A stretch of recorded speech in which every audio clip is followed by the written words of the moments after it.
Uno de los temas que hemos abordado en este programa, que nos preocupa y mucho, es ese incremento que venimos viendo de discursos de odio, específicamente del negacionismo, y más específicamente de lo que es el negacionismo de la última dictadura cívico-militar en particular, o de lo que es el terrorismo de Estado en general. Y para conversar al respecto estamos ahora en comunicación telefónica con Marcelo Koenig. Él es docente, abogado, secretario de la Corriente Nacional Descamisados, diputado nacional por el Frente de Todos y además es el autor de uno de los proyectos de ley que hay en este momento en el Congreso Nacional, que lo que busca es que se condene el negacionismo del terrorismo de Estado. Marcelo, buenas tardes. Alejandra Santucho y Juan Ignacio Guarino te saludan desde Laura en Radio Nacional. ¿Cómo estás? ¿Qué tal? ¿Cómo les va? Bien, muy bien. Muchas gracias por tu tiempo y por esta comunicación. Marcelo, en primer lugar quería consultarte por este proyecto que has presentado, al que nos referíamos. Quería consultarte cómo ha sido la génesis, cómo surge la idea de hacer este proyecto y, siendo vos abogado, consultarte también por los fundamentos jurídicos que tiene este proyecto que busca penar estas acciones negacionistas del terrorismo de Estado. Mira, la génesis del proyecto en realidad es una cosa que vengo masticando hace tiempo, pero sin duda que lo disparó fue cuando en un hecho realmente muy grave desde el punto de vista, no digo institucional, humano, ¿no? Se colgó en las rejas de la Casa Rosada en una marcha opositora. Sí. Bolsas de basura, las bolsas mortuarias. ¿Perdón? Las bolsas mortuarias. Exactamente. Y ahí poniendo, entre otras, por ejemplo, el nombre de las abuelas de Plaza de Mayo, ¿no? De Estela Carlotto concretamente. Sí. Entonces, a mí me surgió la idea que, como en otros países del mundo, para frenar un poco los discursos del odio, una de las cosas que podemos hacer es sancionar a aquellos que incurran en el negacionismo de las cosas que ya han sido probadas en sede judicial en la Argentina, y eso es uno de los orgullos de la Argentina, ¿no? Haber podido juzgar a sus propios genocidas y que realmente, digamos, lo que quisimos hacer es no solamente eso, sino también promover el tema de la educación, la formación en derechos humanos para todos los estamentos del Estado, ¿no? Tanto el Poder Judicial, el Poder Legislativo como el Poder Ejecutivo. Bien, bien. ¿Y esta penalización que se hace de este tipo de dichos y de conductas es de tipo pecuniario, es en dinero, digamos? Efectivamente, no así en el derecho comparado, donde hay penas privativas de la libertad, pero nosotros decidimos que hacerlo solamente en multas, aunque estas multas son muy suculentas. Ajá. Entre otras cosas porque consideramos que a los negacionistas les duele más el bolsillo que la propia libertad. Sí, coincido en general, ¿no? Porque si uno ve en general los discursos negacionistas se esbozan desde sectores de poder y sectores pudientes, pero pienso también a veces está este fenómeno que nos duele tanto, que lamentamos tanto, que es el pobre de derecha, como se le ha dicho muchas veces, y muchas veces uno encuentra en recorridas por barrios a quien nos ha tocado estar en actividades sociales, gente muy humilde, muy castigada por gobiernos neoliberales, por esas mismas doctrinas económicas que se impusieron con el plomo y la sangre en nuestro país en la dictadura, que muchas veces reciben no solo esa ideología neoliberal, sino esos discursos negacionistas. ¿Qué pasa con esta gente que por ahí, obviamente no está bueno que sean cadena de contagio de estos discursos de odio, pero que por ahí lo pecuniario no parece ser la mejor opción? Bueno, precisamente muchas veces esto sucede en todos los estamentos sociales y tiene que ver con la difusión que se le da a estos discursos negacionistas en los medios masivos de comunicación, y por eso nosotros contemplamos dentro de las sanciones y en las multas a aquellos medios masivos de comunicación que difundan este tipo de planteos negacionistas. Con lo cual creemos que seguramente por la experiencia propia no llegan de esos sectores populares a ese planteo negacionista, sino que en todo caso se hacen ecos de se hacen eco de lo planteado por los grandes medios masivos de comunicación que son grandes creadores de subjetividad y que están todo el día machacando el cerebro de aquellos que están encendidos muchas horas frente al televisor y ese tipo de cuestiones. Coincido. Hola, ¿qué tal? ¿Cómo estás? Hola, ¿qué tal? Alejandra Santucho te saluda aquí estoy acompañando en la entrevista y bueno, soy integrante también de la agrupación Hijos de Bahía Blanca y bueno, por supuesto nos interesa mucho este proyecto, ¿no? Lo estuvimos hablando aquí en una columna. Esto que vos decías, Marcelo, en cuanto al tema de los medios, porque ahí estamos como en un problemita también, ¿no? Con el tema de avanzar. Personalmente y particularmente creemos que los medios son los grandes difusores de estos discursos de odio que llegan a la gente, ¿no? Tenemos graves problemas con eso, pero también sabemos que se amparan en la libertad de expresión, ¿no? ¿Cómo les parece que puede ser sorteado ese tema?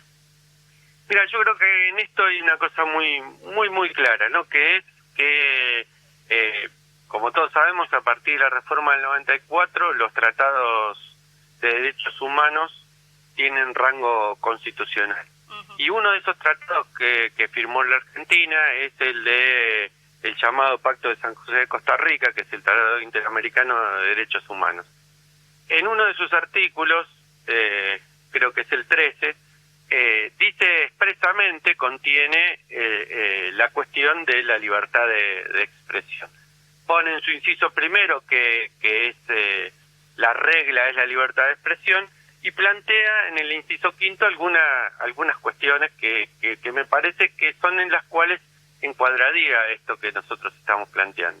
Una es que no entra que lo que pone es hay libertad de expresión, lo que sí también hay consecuencias, ¿no? Digamos, y dentro de esa, que no puede, esto significa que no puede haber censura previa, pero sí hay consecuencias por las cosas que uno dice. Uh-huh. Y dentro de estas excepciones pone a los discursos de exaltación de la guerra o de exaltación de posiciones racistas, etcétera, discriminatorias, etcétera. Me parece que perfectamente podríamos encuadrar a ese negacionismo dentro de esas excepciones que plantea el Pacto de San José de Costa Rica de la libertad de expresión. Es decir, la libertad de expresión no tiene cualquier límite. Cuando uno propagandiza cosas que significan la muerte del otro, esto no puede ser no tolerado, sino dejado de sancionar.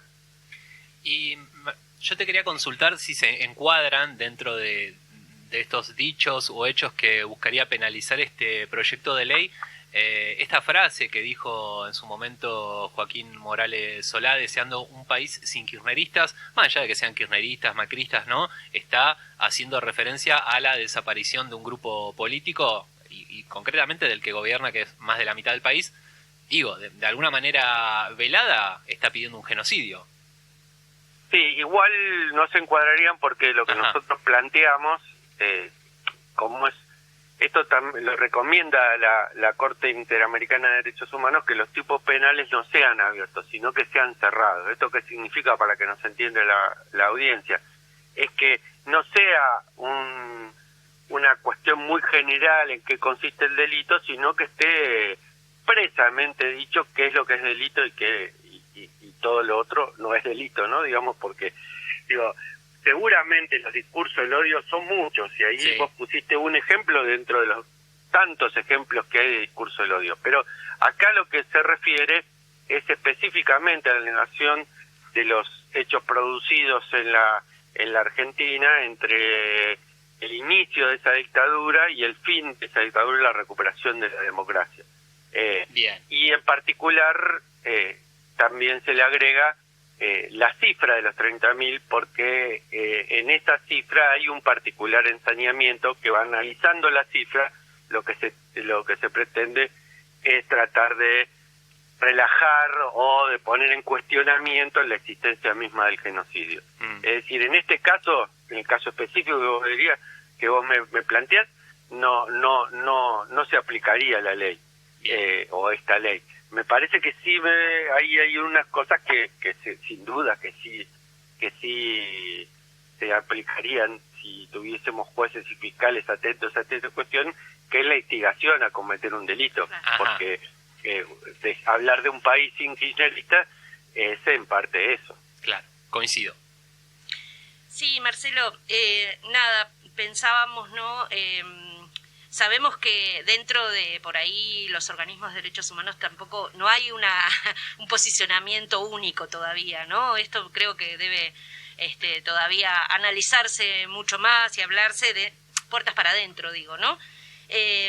Y pensaba, porque uno de los argumentos que hemos escuchado es que por ahí esta gente que generalmente, sacando de lado lo que tiene que ver con las personas que tienen cargo público, ¿no? Que ahí ya tendrían una responsabilidad mucho mayor, pero digamos por la gente común que pueda expresarse, uno de los conceptos en contra, digamos, de esto sería que se les da mayor entidad, ¿no? Que sino que como que caen por su propio peso estos discursos y, penalizándolos como sea, pasarían a ser un poco unas víctimas, ¿no? Del sistema. No sé, ¿qué opinas de eso? Mira, nosotros con el equipo de trabajo con el que redactamos la ley lo discutimos y lo pensamos mucho eso, ¿no? Digamos, porque nos parecía que quizás algún pícaro puede ampararse en ese tipo de cosas para ganar algún nivel de notoriedad, ¿no? Y mucha manija de los medios. Claro. Tendría que asumir un costo también importante, ¿no? Porque cuando estamos hablando de multas, no estamos hablando de multas irrisorias, sino que estamos hablando de multas que están relacionadas con los sueldos de los ministros de la Corte Suprema, que son permanentemente actualizados por ellos mismos y que al mismo tiempo son bastante suculentos. Sí. ¿Alguien lo podría hacer de todos modos? Sí, lo puede hacer de todos modos. Me parece que igual uno no puede dejar de legislar en función de la existencia de algunos que puedan aprovechar la ley para quebrar la ley para ganar alguna cuestión de notoriedad. Sí me parece que es mucho más grave la existencia y la intensidad con que se van propalando esos discursos del odio y en particular esa reivindicación de la dictadura y de la mano dura de la dictadura, que me parece que son suficientemente graves como para legislar algo sancionatorio. Porque uno piensa, y yo en esto no puedo dejar de asociarlo, siendo ustedes de la Radio Nacional de Bahía Blanca, con los hechos que ocurrieron hace poco, sí, que fueron, digamos, con la bomba que pusieron en el local del Frente de Todos, sí, que son como especie de un accionar que nos remite a las cosas que sucedían. Uno no puede dejar de ver la historia y ver que la historia, en la medida que escalaron estos discursos del odio, después empezaron a ir a los hechos concretos como el que lamentablemente ocurrió en Bahía Blanca. Así que me parece que nosotros asumimos el riesgo de que algunos ganen alguna notoriedad haciéndose las supuestas víctimas de la libertad de expresión, cuando en realidad lo que se trata es de cómplices de algo que puede venir mucho más grave, ¿no? Que son estas escaladas de violencia que terminan en las aventuras autoritarias, como terminaron a lo largo del siglo XX en muchas ocasiones en la Argentina. Bien. Marcelo, yo te quería sacar por ahí un poco del tema de lo concreto del proyecto de ley y que charlemos sobre la sociedad argentina, cómo ha ido mutando en los últimos años. Pienso del 2003 para la fecha, se viene este proceso de memoria, verdad y castigo, especialmente a partir de 2005. Creo que hay un momento de mayor auge o esplendor allá por 2011, 2012, luego se empiezan a ralentizar los juicios contra los genocidas, los juicios por delitos de lesa humanidad, y empiezan a aparecer por ahí, empieza a haber un corrimiento de los candidatos a la derecha en 2013, luego en 2015 tenemos el macrismo, tenemos el negacionismo expresado en prime time, en televisión, tenemos esa histórica marcha contra el 2x1 a los genocidas que viene a ser un mojón en esos 4 años de Cambiemos y hasta acá se puede llegar. pero no, pareciera que en algún sentido pareciera que los derechos humanos perdieron consenso frente a esa avanzada del macrismo, pero tampoco que no lo perdieron tanto, porque si no se hubiera avanzado con esto del 2x1 a los genocidas. ¿Cuál es tu diagnóstico de la sociedad argentina en relación a este nuevo consenso del 83 en adelante, que es nunca más al autoritarismo? ¿Hoy está plenamente vigente o está amenazado de alguna manera? Mira, yo creo que efectivamente el recorrido ese que vos hiciste, yo comparto el análisis, ¿no? Digamos, lo que sí me parece que hay que entender que, mirado de un proceso largo, en la Argentina se ha instalado de modo tal que el que lo discute se queda fuera de la realidad, ¿no? Digamos, y me parece que lo que ha demostrado los anticuerpos que tiene la sociedad argentina fue precisamente aquella enorme y contundente marcha a Plaza de Mayo en contra del 2x1 de los genocidas. Me parece que esto fue una demostración que la sociedad argentina tiene anticuerpos frente a eso, y que todavía el nunca más sigue siendo parte de la opinión mayoritaria de todos los argentinos, y que los derechos humanos y que la política de memoria, verdad y justicia son políticas encarnadas pues son políticas de Estado, ¿no? Son políticas que hoy ningún político se anima a estar en contra, ¿no? Más allá de que haya personajes son que quieren minoritarios, hacer sus campañas políticas en base a esto, ¿no?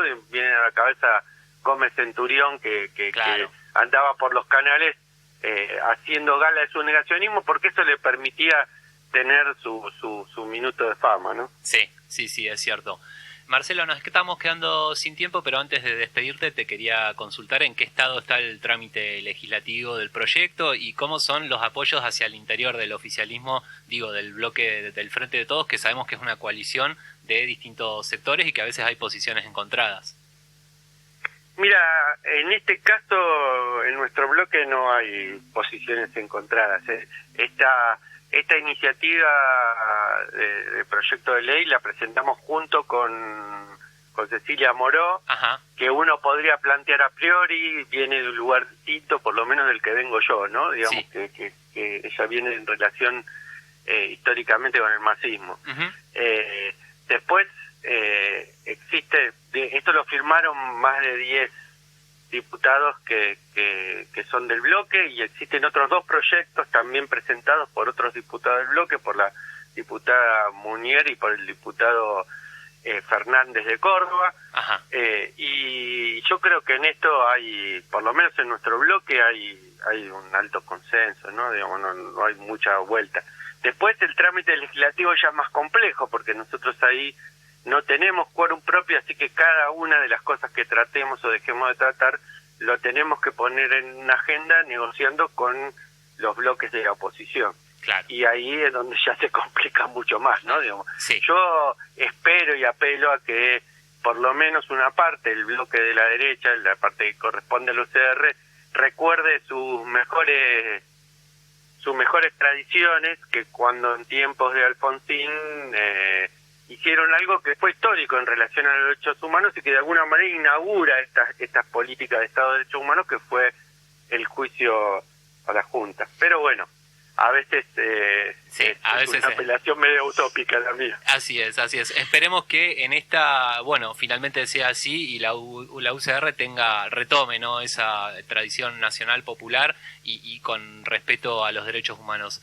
Diputado, muchísimas gracias por el tiempo y por permitirnos conocer en más detalle de su proyecto de ley.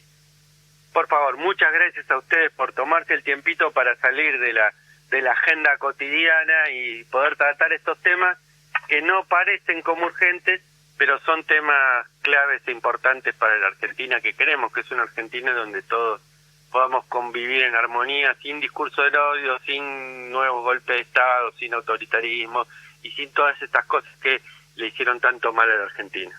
Que así sea. Muchísimas gracias, Marcelo Koenig, con quien conversamos, diputado nacional del Frente de Todos por la provincia de Buenos Aires y autor de uno de los proyectos de ley que busca penar el negacionismo del terrorismo de Estado.